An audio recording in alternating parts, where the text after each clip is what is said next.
Hello, welcome to my talk. So I'm going to start with a spoiler and explain the title. So what I'm going to tell you about are some barriers, some lower bounds or conditional lower bounds via the hardness NP framework to problems on planar graphs. And these will be the first of their kind. So before this work, we didn't know how to do this. So, okay. Specifically, I'm mostly going to be talking on this one problem on planar graphs. So here you have the input is a graph. Say undirected, it's weighted. And then you get a sequence of updates. So an update can add or remove an edge. So your graph changes dynamically. The update can also change the weight of an edge. So this edge here maybe had weight 2, and now it has weight 20. And then at any point in time, you can get a query, and a query will give you two nodes, S and T, and ask you what is the distance from S to T. So you need to find the shortest path from S to T. And so this is the dynamic planar APSP problem. APSP is all pairs shortest path. And so it's planar in the sense that no matter how you update the graph, so at any point in time, the graph will be planar. So you can draw it on the plane. Okay, why would you care about this problem? Well, I'm sure you all use it very frequently. So, for example, when you use Google Maps, Google has the map of all the roads, and each edge corresponding to a road has some weight corresponding to how much time it will take you to pass through it. And then maybe something happens, there's congestion, there's an accident or something, so you need to update the weight. And then someone wants to go from point A to point B, so he asks what is the distance. Okay, so what kind of algorithms are we looking for? So typically in dynamic algorithms, there's always some naive solutions. So in this example, one naive solution says, okay, whenever you get an update, don't do anything. But then when you get a query, you look at your current graph, and you try to compute the query on this graph. So in this example, you have some updates, then you have a query asking you for some distance. You just run a shortest path algorithm on the current graph. Computing a shortest path from S to T in a planar graph takes linear time. So this algorithm will give you O of n time for queries and O of 1 for updates because you don't do anything. Another naive algorithm says whenever you get an update, compute all pair shortest paths. So prepare ahead for any possible query that you might get. When you do this, you always have all the updated distances, and you can answer queries in O of 1 time.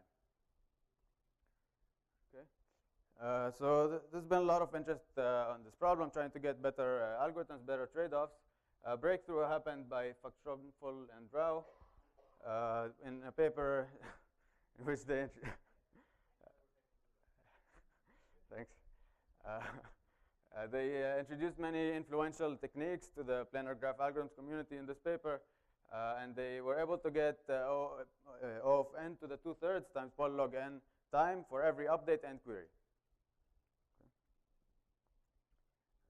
And more generally, they got this trade-off. So for any R, you can get n over square root R updates and O of R for the query time. And there's been many follow-up works extending this result, and for example, when you allow negative weights as well. For this talk, just focus on the case where all the edge weights are positive. And very recently, there's even a log-log improvement over whatever this polylog thing is. So, one big open question here is, can we do better? Can we get an algorithm that maintains the updates and the queries with n to the 2/3 minus epsilon time? So can we improve this runtime by a polynomial factor? And perhaps the even more the bigger question, in my opinion, is can we do much, much better? So can we get an algorithm that maintains updates and queries in O of polylog n time? And so in dynamic algorithms in general, you say that your problem is tractable or fast whenever you find an algorithm that gives you O of polylog n time for updates and queries. And such bounds are known for many problems, many basic problems like connectivity, maximal matchings, and so on. Okay. So some progress towards this question on the upper bound side was a result by Abraham et al., where they got an approximation algorithm, a 1 plus epsilon approximation, in n to the 1/2 time. So it's better than what we know for exact. A very interesting paper from last SODA, by Abraham et al., says the following. So there's experimental algorithm studies, practical studies of like real algorithms on real data sets. And these studies tell us that these algorithms are really good. They have really impressive runtime. On road networks with tens of millions of nodes, so huge ones, you can solve this problem with very fast updates and queries in milliseconds. So they ask, so can we try to explain this theoretically, this performance in practice? And so what they did is they suggested a restriction on our problem. So they say, forget about general planar graphs and dynamic ones. Just focus on the case where you have one planar graph with some embedding on the plane, and then you can only change the weight of edges. And there's also another restriction on the weight. You can only change each edge by some bounded factor.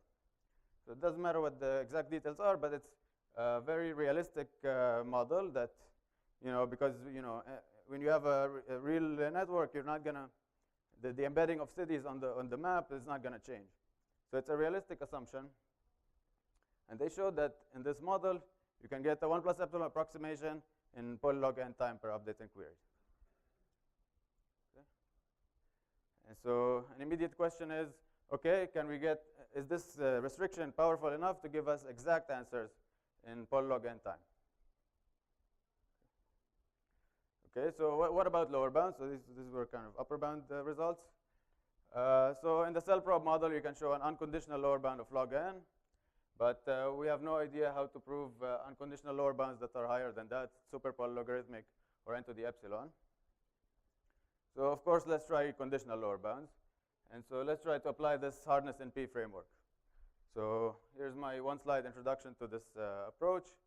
So in this line of work, we like to take some problem X that you care about that has some polynomial upper bound, and we try to give reasons for why you cannot do better. And we do this by imitating NP hardness. We devise reductions that show that you could take a hypothetical faster algorithm for this problem and get some surprising breakthrough. So you would solve some other famous problem faster than what is known.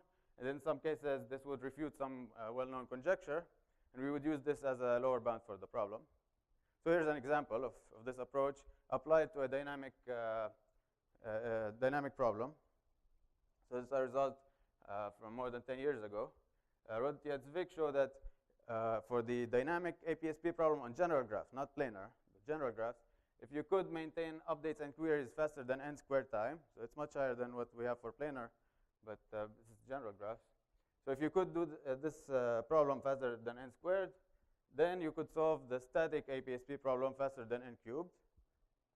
And this refutes the so-called APSP conjecture. So in some sense, if you believe this APSP conjecture, then you get this quadratic lower bound for the updates and queries. What is this conjecture? It's the following.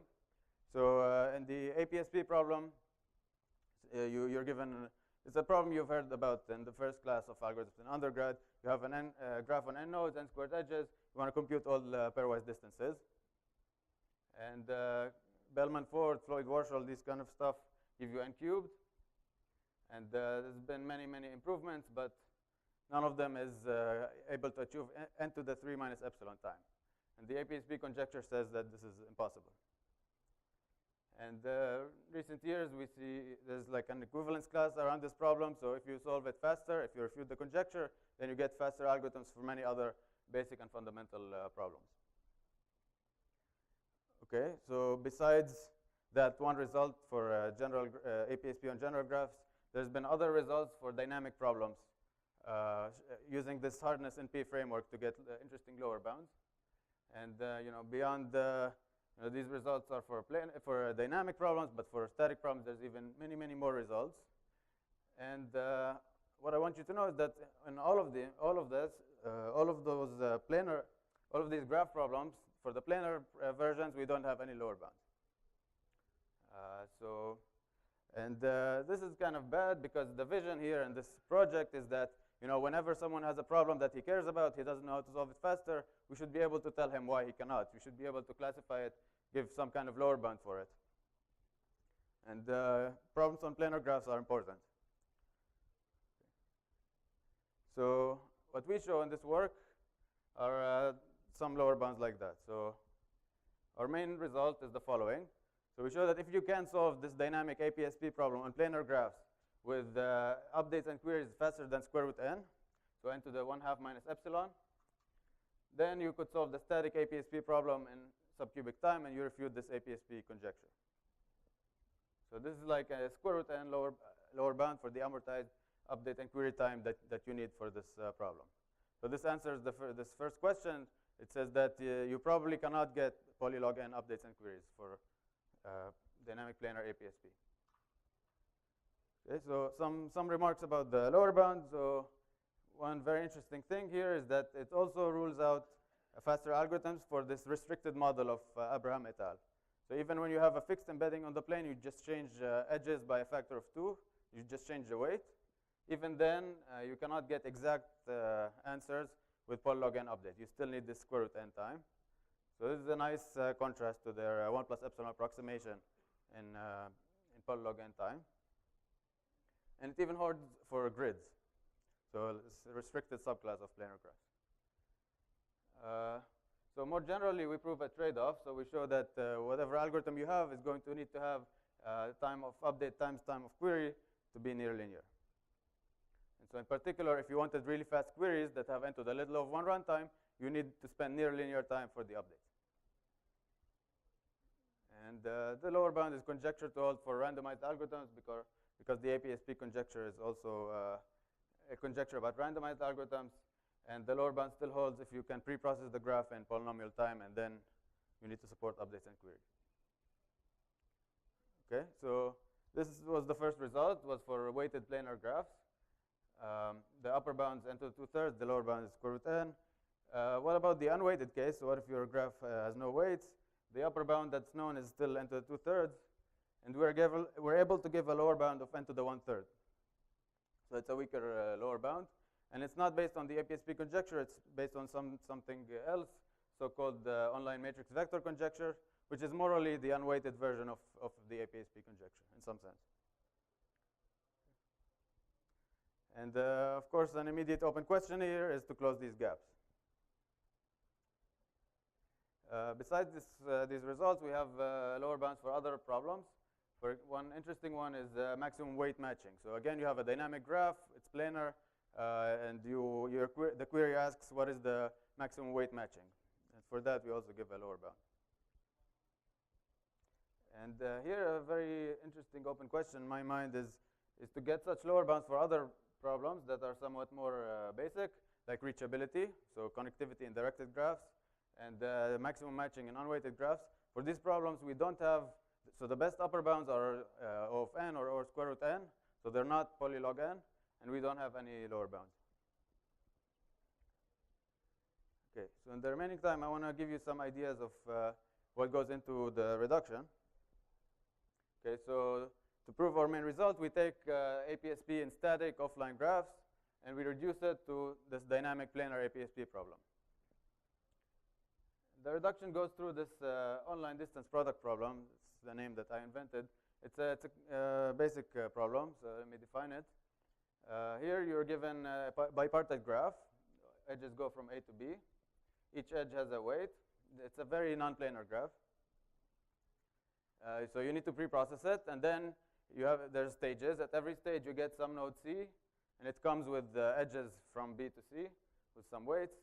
And then once you get this C, you need to output all distances from A to C. So for every node in A, you need to tell me what is the distance from that node to C. You get this is like one stage, and then the C disappears, and you get another C. And we know that under the APSP conjecture, you cannot solve this problem in subquadratic time for each C. So whenever I give you a new C, you need to spend quadratic time.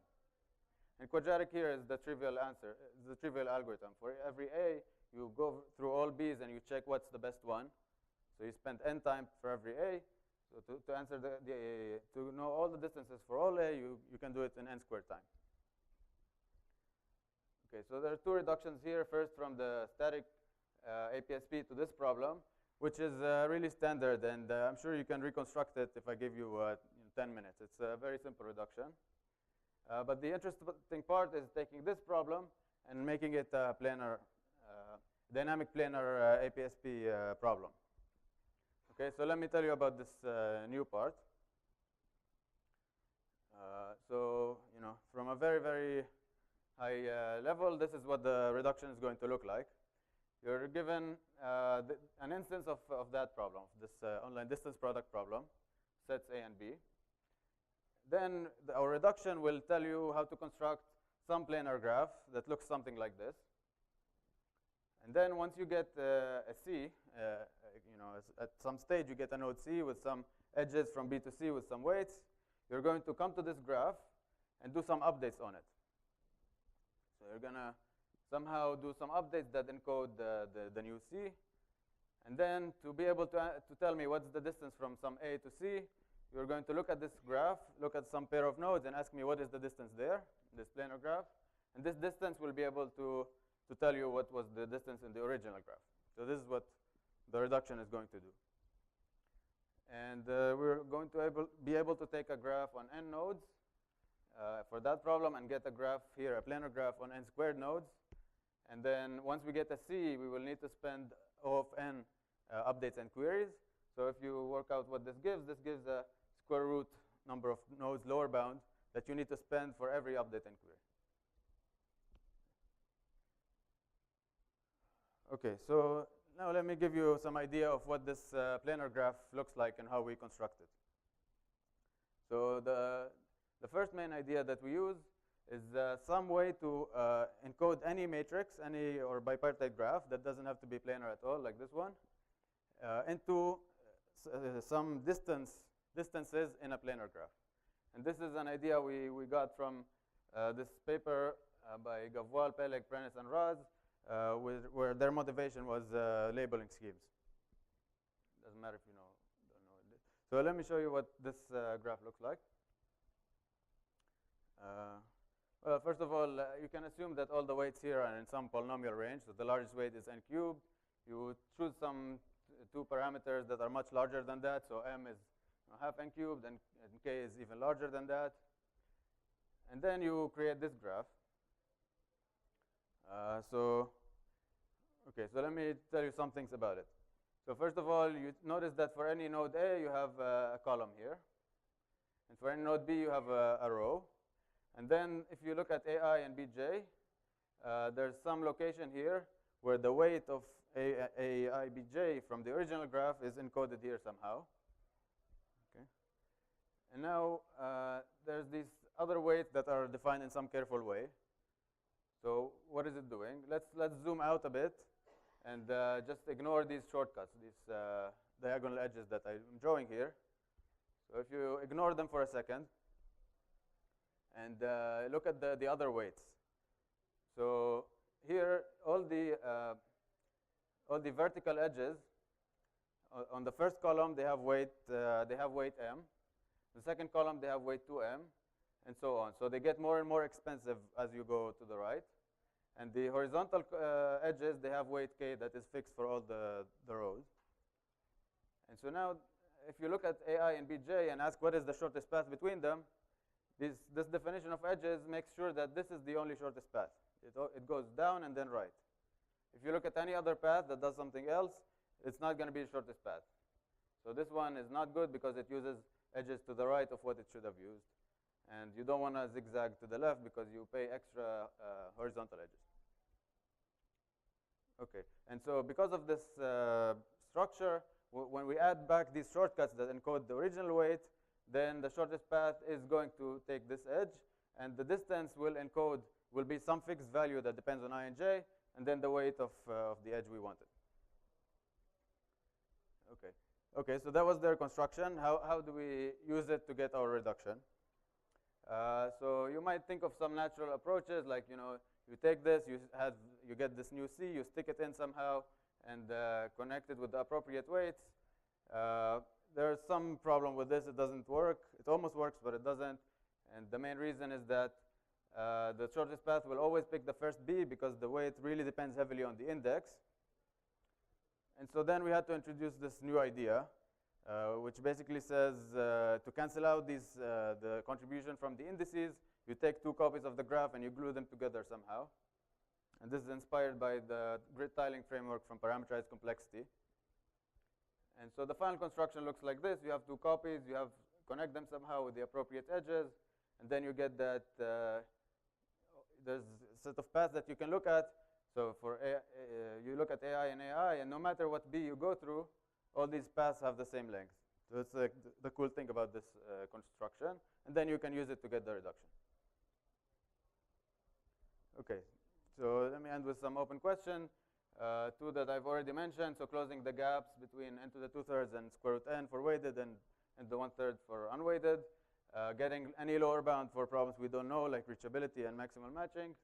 And finally, proving lower bounds for any static problem on planar graphs. So everything I showed was for dynamic problems.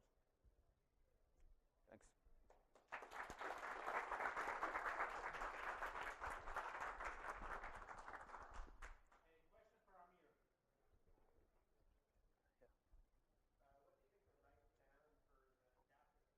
So I think it's the, yeah, so great question. So last Fox, I presented some other paper from another context, but also with this hardness MP framework, and we had a gap. And at this Fox, one of the papers, the plenary session today, closed this gap with a better upper bound. And we've been seeing this recurring theme. So we get the lower bounds are not tight, but it pushes our algorithmic attention to upper bounds. And we get upper bounds for classical problems. So I feel like this is one other example here, but yeah, could be wrong.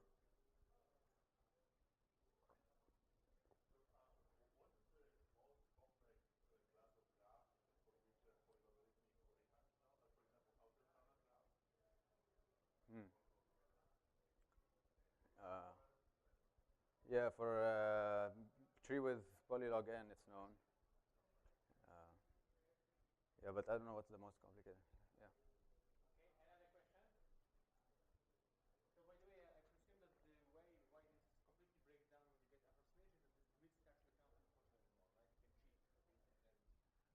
Right. Right. The shortcuts are really encoding our matrices, and the weight of the shortcut is much smaller than the weight of the other path, the rest of the path.